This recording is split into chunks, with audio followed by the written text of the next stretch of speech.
What terrible language. We're not voting for a change of government. We're voting for a change of trousers. How about the Britain, where a young, gay, bisexual, transgender washing machine? Now, I know it is very unpopular culling Radiohead.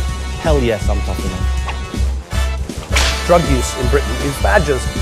It's the Spine Election Podcast, episode 00000003, the 3rd of April 2015.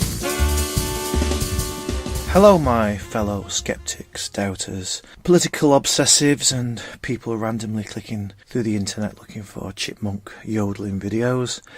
Another podcast from the slightly healthier end of a throat infection. My throat's slightly better, but as you can hear, it's sounding pretty gravelly.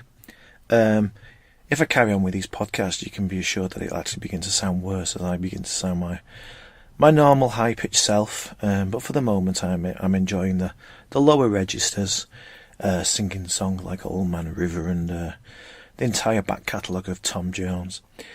But today I wanted to talk about the leadership debate. Well, yesterday you could have cut the atmosphere with a butter knife, though in all likelihood you would have been charged with carrying a lactose-free weapon, wounding with intent to kill the atmosphere, and other charges relating to eco-dairy terrorism. Up here in the northwest, security was tighter than a George Osborne smile ahead of last night's leaders' debate, which kicked off in Salford. Now, Salford is a city perhaps only familiar to you if you've ever heard the phrase, "What? Salford's a city?" Well, it is a city. It's a city famous for its canals, bridges, docks, and in fact all manner of large unwieldy concrete things, up to and including Sean Ryder of the Happy Mondays. In many ways, Salford is the Venice of the North, if Venice had been cast as one huge ugly grey slab, which I think you'll also find is an entirely suitable description for last night's leadership debate. But before we get to that, let's have today's quiz questions.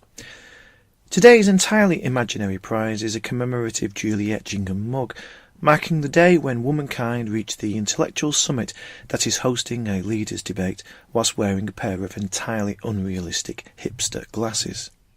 I mean, is it just me, or is the only thing more patronising than a woman adopting glasses in order to look like a serious journalist is to be reminded that she was the first female to host a leadership debate? If you do believe in equality, don't make a thing about it. It's like parents making a fuss about their child taking his first steps. Of course he's walking. He's a human being and he's 11 years old. But let's get back to the questions.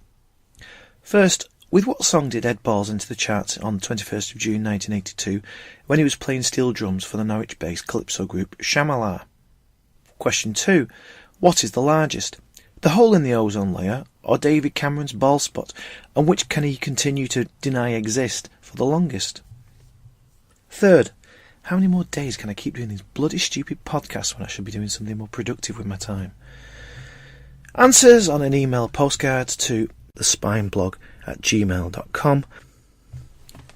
Last night's debate was actually more fun than I was expecting, given that David Cameron had done all that he could to turn it into the political equivalent of an Afghan bazaar under a Taliban mortar attack. Yet that was all to the good of the evening. There's a line in Jurassic Park about the history of evolution teaching us that life will not be contained. Life breaks free. It expands to new territories and crashes through barriers. Last night's barrier was Julie Etchingham, who was often unable to control the scuffle in the raptor pen as they tried to scratch out each other's eyes and often simply spoke across her. Not that I have a problem with that. I've never believed in that slightly patronising attitude usually offered by chinless 17-year-olds from Chatham who believe that politics should not be about adults shouting.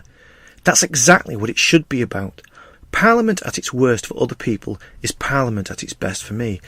It's the servile policy drones that annoy me.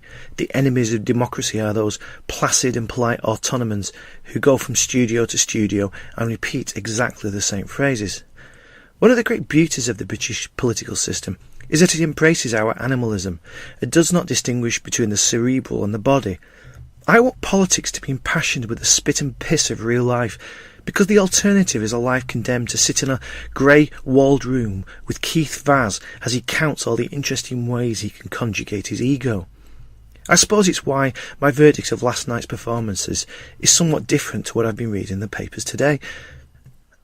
Experts reckon that Nicola Sturgeon won the debate, but I saw it as a typically strong performance by an extremely practised politician who was fortunate that the others knew too little, or frankly cared too little, about Scottish politics to really attack her. The politicians who always impress me are those who don't convey that sense of being professional politicians. In that sense, Nigel Farage was pure Farage, ordinary yet loquacious, ebullient, full of gestures and mad eyeball-rolling enthusiasms. He was his typical man of mercurial ways. Having had the audience in the palm of his hand from the beginning, he proceeded to crush their goodwill with an ill-advised remark about HIV sufferers. To any other politician, it would have been career suicide. To Farage, it was on the borderline between the expected and the calculated. Perhaps it's the kind of hard politic that might win him votes in the privacy of the voting booth, where people don't have TV sensibilities.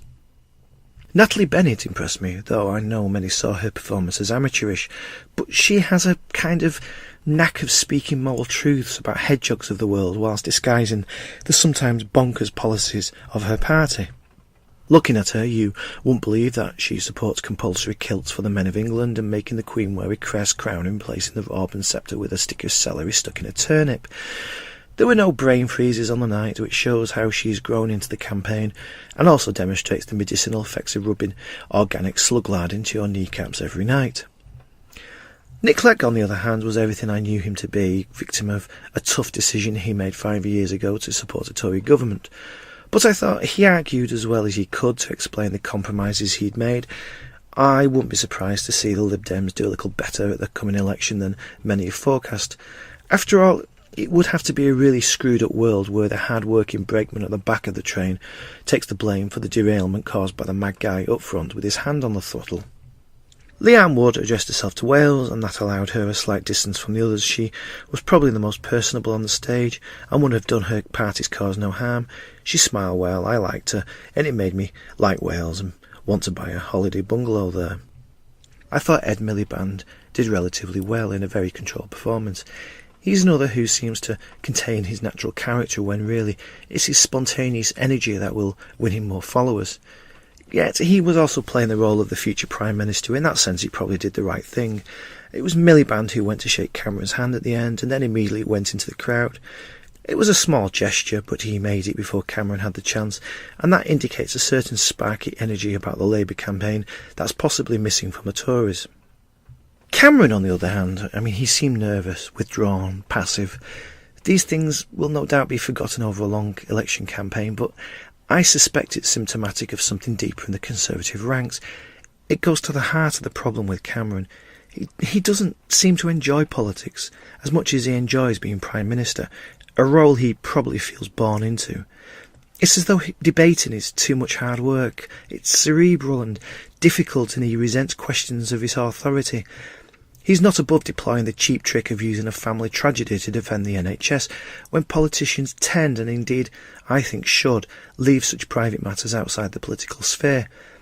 It's a squid-like move, injecting the black int of sentiment that makes it very hard for anybody to question his motives or his arguments. It closes down debate, as the format of this platform was meant to close down debate, and that's part of the reason I dislike this the most. It's the very reason I've been moving outside my own comfort zones to record these podcasts. Politics should be about engagement with real people. It's not about people of privilege making rarefied statements from high stages and then disappearing back into their jags. Politics is best when it has the occasional heckler asking questions that the politicians don't want asked. Politics should be about hard questions and often unconvincing arguments. Without both, we have something less than democracy. We have marketing, and none of us deserve our politics to reduce to the level of a Tesco special offer. Okay, that's enough from me, and before I go, I want to say a big thank you. I've been overwhelmed by your responses to these podcasts. I've not done something this unpopular since I tried to kickstart the Donald Trump Lover's Guide, your complete 900-minute audio-visual guide in which Sir Donald leads us through the erotic world of chin vibrators. If you're listening and have any questions, thoughts or requests, please email me at thespineblog@gmail.com or visit my blog www.the-spine.com. Don't forget the hyphen, and hope to speak to you again soon. No, it's not funny. Only in your mind is it funny. It's not funny at all. It's disgraceful.